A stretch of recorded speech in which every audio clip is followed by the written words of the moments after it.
Them.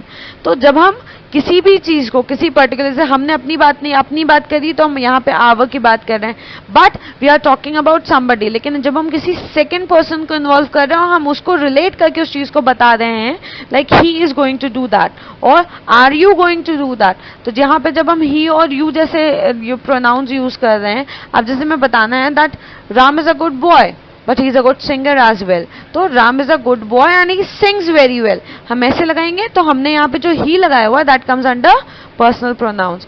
now second is possessive pronoun। अब possessive pronoun क्या show करते हैं? This shows that something belongs to someone। ये हमें किसी भी चीज की possessiveness शो करते हैं। अब possessiveness क्या होती है? belongness, कौन सी चीज किसे belong करती है ये शो करते हैं। तो जब हम किसी भी चीज को ये बताते हैं कि ये जो चीज है ये इससे belong करती है, या ये पेन जो है वो मेरा है, या ये पेन जो है वो लेट्स से रीमा का है, तो ये जो सामान है वो किसको बिलोंग करता है जब हम ये बताते हैं, या लेट्स से कि ही इज माय फादर, तो ये जो पॉजेसिवनेस हम शो कर देते हैं that comes under possessive pronouns. तो इसके लिए कौन से वर्ड्स हम यूज करते हैं? Mine, ours, yours, his, hers, there.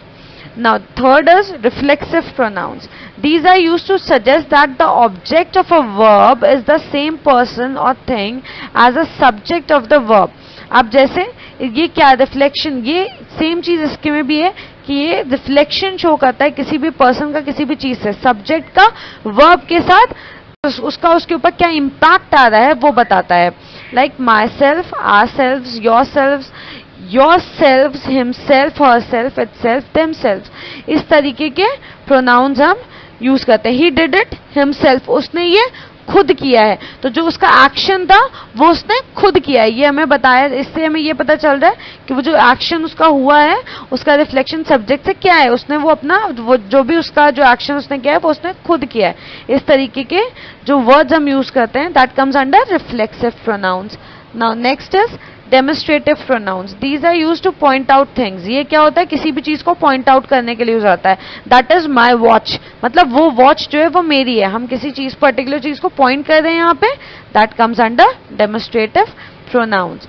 Next is indefinite pronouns. Indefinite pronouns क्या होते हैं? These are use to refer to people और things whose identity is not known और नॉट इम्पॉर्टेंट। ये वो होते हैं, ये प्रोनाउंस कहाँ यूज करे जाते हैं? उन चीजों को रेफर करने के लिए, उन पर्सन या पीपल और थिंग्स को रेफर करने की जिनकी आइडेंटिटी जो है वो बहुत ज्यादा इंपॉर्टेंट नहीं है या बताना जरूरी नहीं है। वो कोई भी कर सकता है, जैसे कोई काम ऐसा है कि वो कोई और इंसान भी कर सकता है, ऐसी चीजों को शो करने के लिए हम डेफिनेट प्रोनाउंस का यूज करते हैं। Like anybody, anyone, can anyone help me, क्या मेरी कोई मदद करेगा। हम किसी की आइडेंटिटी यहाँ पे स्पेसिफिकली नहीं बता रहे हैं, तो इस तरीके के वर्ड्स जहां हम यूज करते हैं that comes under indefinite pronouns. Words जहां हम यूज करते हैं that comes under indefinite pronouns. Distributive pronouns अब क्या होते हैं? These are use to refer to people और things one at a time. ये डिस्ट्रीब्यूटिव ईच, ईदर, नीदर, जैसे एक सेंटेंस है ईदर डू दिस और दिस, मतलब या तो ये करो या तो ये करो। जब हम किसी चीज का रेफर करते हैं पीपल और थिंग्स के लिए कि दो में से एक चीज होगी eight a time, like neither this nor this, मतलब ये भी नहीं होगा ये भी नहीं होगी, या कोई भी चीज ऐसी, या ईच ऑफ यू, मतलब प्रत्येक इंसान को वो चीज करनी है। जब हम किसी एट अ टाइम किसी चीज को बताने के लिए, किसी पर्सन और थिंग को एट अ टाइम किसी एक चीज को बताने के लिए रिप्रेजेंट करते हैं, that words are distributive pronouns. वो वर्ड्स कैसे वर्ड्स होते हैं? वो ईच, नीदर, ईदर, इस तरीके के वर्ड्स हमारे आते हैं डिस्ट्रीब्यूटिव प्रोनाउंस में। Now next is reciprocal pronouns. These are used to indicate that people do the same thing, feel the same way or have the same relationship. Reciprocal pronouns क्या show करते हैं? ये indicate करते हैं कि people जो हैं उनकी फीलिंग सेम है, वो एक तरीके से सोच रहे हैं, उनकी रिलेशनशिप एक जैसी हैं। Each other, one another, मतलब इस तरीके के words.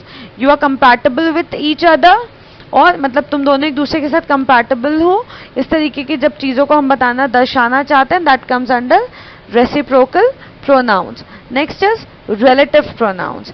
These relate a noun to a group of words that follow who, whom, refer to people।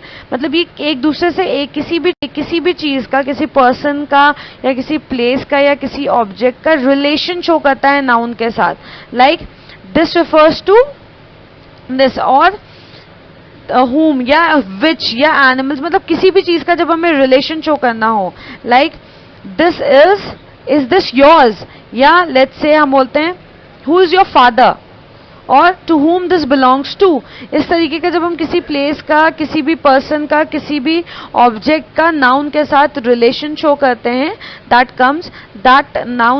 pronouns comes under relative pronouns. Next is interrogative pronouns. These words used to ask questions. As the name shows, interrogative comes from interrogation words. Interrogations means पूछताछ करना। तो जिस भी question में हम, जिस भी sentence में हम क्वेश्चनिंग करते हैं, like who, what, whom, which, whose, इस तरीके के वर्ड्स आते हैं, वो हमारे interrogative pronouns हो जाते हैं। And the last is emphasizing pronouns. These have the same form of reflexive pronouns, but these are used for emphasis. We use self and selves and the pronoun, but they are used just with the subject itself. For example, Rehan himself has done the work. ये same आपका reflexive pronouns की जैसे, but उसका ये emphasis, मतलब उसका जो result आता है वो show करने का काम करता है. Like Rehan himself has done the work. Rehan ने अपना काम खुद किया है. इस तरीके की चीजें शो करने के लिए ये रिफ्लेक्शन की ये इस चीज का हो जाता है. And the last is emphasizing pronouns. These have the same form of reflexive pronouns, but these are used for emphasis. We use self and selves and the pronoun, but they are used just with the subject itself. For example, Rehan himself has done the work. ये same आपका reflexive pronouns की जैसे, but उसका ये emphasis, मतलब उसका जो result आता है वो show करने का काम करता है. Like Rehan himself has done the work. Rehan ने अपना काम खुद किया है. इस तरीके की चीजें शो करने के लिए ये रिफ्लेक्शन की ये इस चीज का असर क्या हुआ है, ये शो करने के लिए जो वर्ड्स यूज होते हैं, that are emphasizing pronouns. So I think this is all for today. We'll continue this chapter in our next video. Thank you so much.